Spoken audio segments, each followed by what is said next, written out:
At the end of a long and dusty road is an old motel. It has been decades since the building's glory days, and even then, you could hardly call them that. It was never a terribly elegant establishment, and the years have not been kind. The paint is faded and peeling, the roof looks questionable, the parking lot is being reclaimed by weeds and grass. There's not much in the way of landscaping, just a few drooping plants the same color as the brown, rusty railings. A few stray dogs amble past, and a cat eyes them warily from the base of a pole, holding up a sign that says Motel. Looks even older than the building itself. And all day long, under the hot, blazing sun, people flash past this motel in cars 40 years younger than the building itself. And as they drive past, they say, why don't they just tear down that shabby old motel? This is a nice lot of land. They could build something like a 5-star hotel that would really make some good money. And they're not wrong. From one perspective, a 5-star hotel would be more attractive. We'll come back to the story of the hotel in a moment, but first we need to take a detour to talk about salt and light. Today's scripture reading comes in the middle of the Sermon on the Mount. Jesus begins with the Beatitudes, those paradoxical parables, as Pastor Mimi called them last week. And then he moves on towards the end of the sermon with a detailed teaching of what life is like in community. And here is this middle moment, this pivot point, at which he brings up salt and light to put everything else into context. You may have noticed that today's scripture sounded a little different, maybe a little funny, maybe a little bit more accessible. It's because today's scripture, we were using the Message translation. It's a translation that attempts to take the thoughts behind the scripture and translate that into English. So rather than going word by word and taking Greek or Hebrew and putting it into English, it seeks to say, how might the first people to read or hear this text have understood it, and how can I translate that in ways that people would understand? Now, I personally love the Message because even when it gets things wrong, it breathes new light into old metaphors. And for some of us who have grown up in church, salt and light and terms like this, they might be as familiar as an old sweatshirt. But I remember when I was in my 20s and I first started coming to church, I was confused by all these words and language that everybody else seemed to understand. I would sit there in the pews and I would sort of silently translate all these terms into things that made a little bit more sense to me. You are Wi-Fi, but if Wi-Fi has no internet connection, then what good are you? You're a gift card to your friend's favorite restaurant, but if you're expired, chop it up, toss it in the trash. You're an electric scooter to drive people through God's creation, but if you're in 2 pieces on Ponce, what good are you? You're a coffee machine that's meant to bring life and energy to the world, but if you can only make decaf, what's the point? We live in a time where salt is cheap and lights are everywhere. Our cities are ablaze with electricity, and so I think we wonder what Jesus could possibly have meant with this metaphor. And it's worth going back and looking at how it would have been understood in those times. Because salt was this precious commodity. It was used for sacrifice in the temple. It was used to seal a covenant between people. It purified, it seasoned. It wasn't just one of many spices, it was the spice. And it was also used as a preservative, the only preservative. There's no refrigeration. So if you want to transport food long distances, if you want to keep it through seasons to survive, you needed salt. And that meant for most of history, the people who controlled the salt controlled the economy, controlled power. It was so valuable that it was even a form of currency in Rome and other ancient empires. I once read a 500-page book that narrated the history of the world via salt. I don't completely recommend it. Pick up the Cliff Notes version. But the fundamental message was that right up until the last century, the people who controlled salt had the power. At one point, when Gandhi was struggling against the British Empire, he had millions of people on his side, and he sets out and he walks from his ashram, and he just walks days and days and days to the sea. And when he gets there, he stops and he bends down and he picks up a piece of salt. And in so doing, he became a salt criminal, because the British had said that only the British could control the trade in salt. And across the country, millions of people followed his lead, and they walked over to the sea and they picked up the salt. And in so doing, they united a subcontinent in a peaceful way. Salt was power. And light in the Bible, light's the language of God, right? Light and God go together everywhere in the Hebrew Scriptures. God says, "Let there be light." God provides a light to the Israelites wandering in the desert. Light comes in the midst of turmoil and pain. The psalmist cries, "Let the light of your face shine upon us." Light pours forth from Israel when it keeps God's commandments, when people serve the hungry, set free the oppressed. And the Gospel of John says Jesus is the light of the world. Salt and light. For the people of Jesus' audience, this was the language of the temple. This was the language of power. This was the language of empire. Salt and light are a language of royalty, of success, of righteousness. And that's where we get stuck. Because we get the idea that being salt and light is all about purity and perfection. And then we don't really see ourselves in that metaphor. We don't always feel like a purifying force in the world. We don't always see ourselves as an example to other people.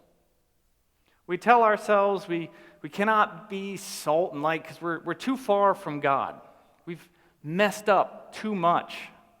We're still in the midst of a fight against our own demons. We still have an empty hole inside of us. And when salt and light feels like an impossible standard, we feel like failures.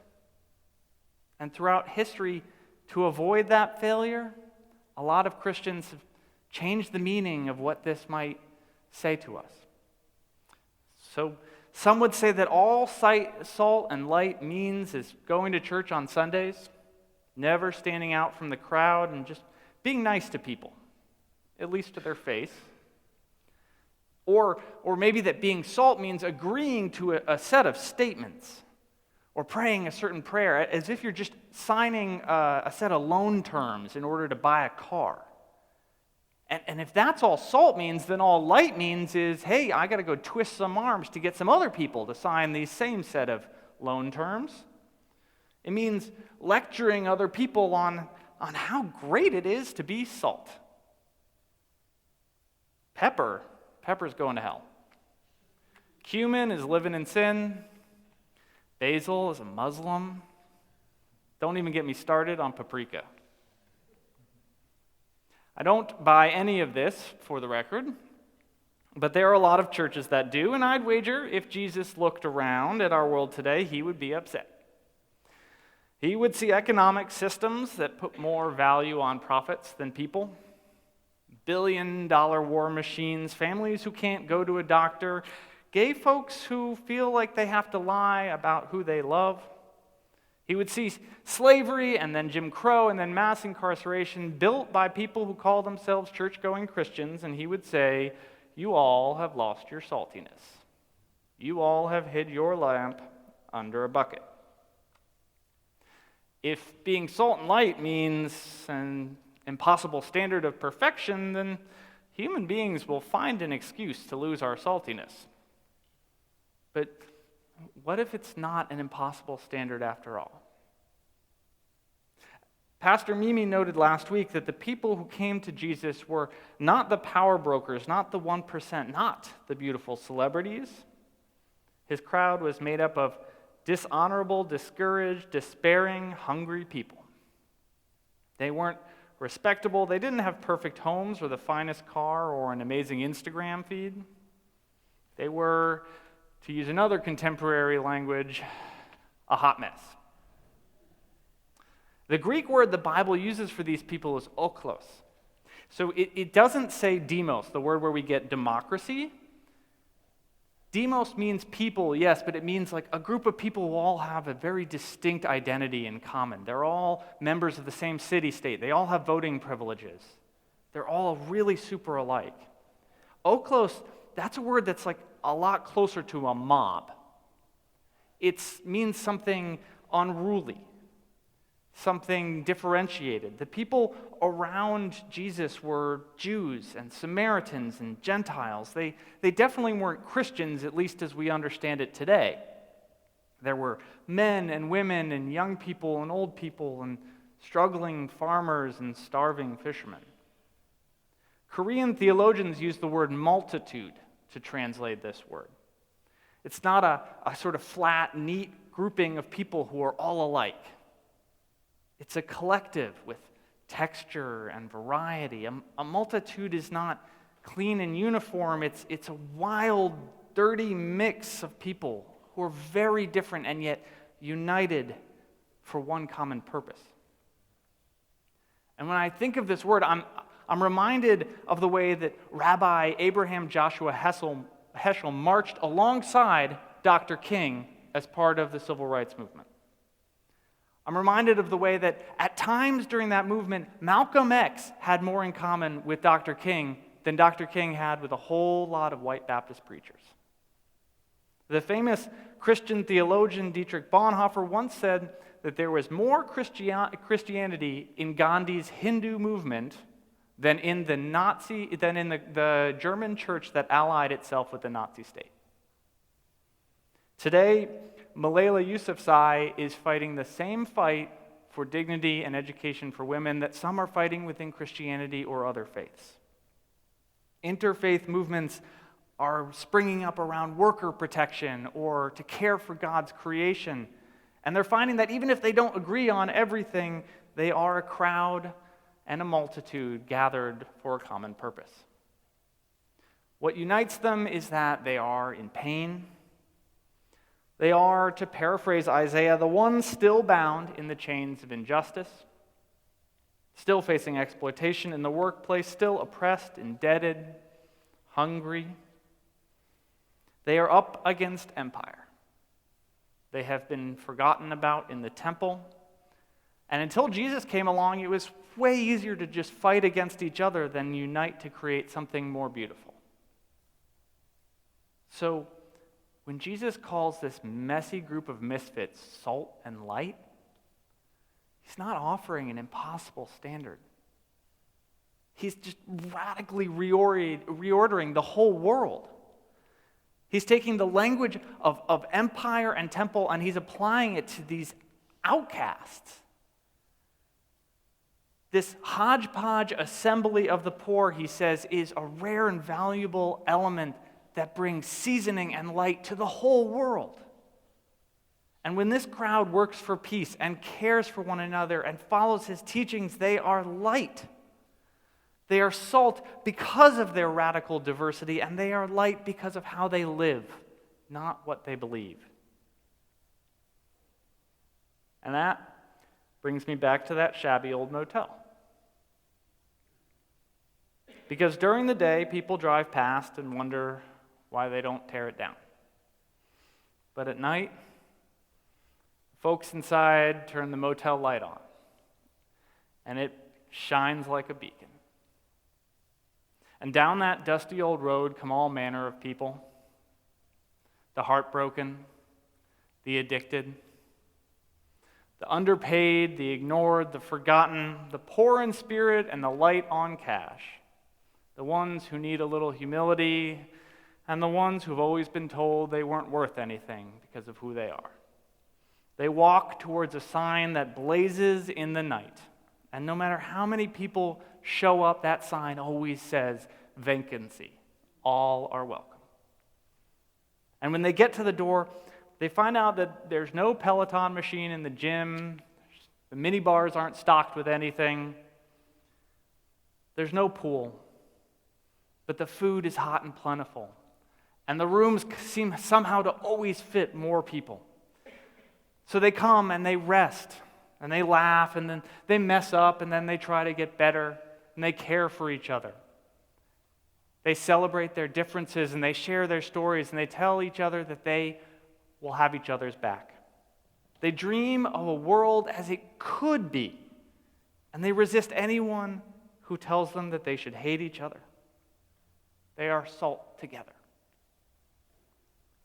And that motel light shines in the darkness, and the darkness does not overcome it.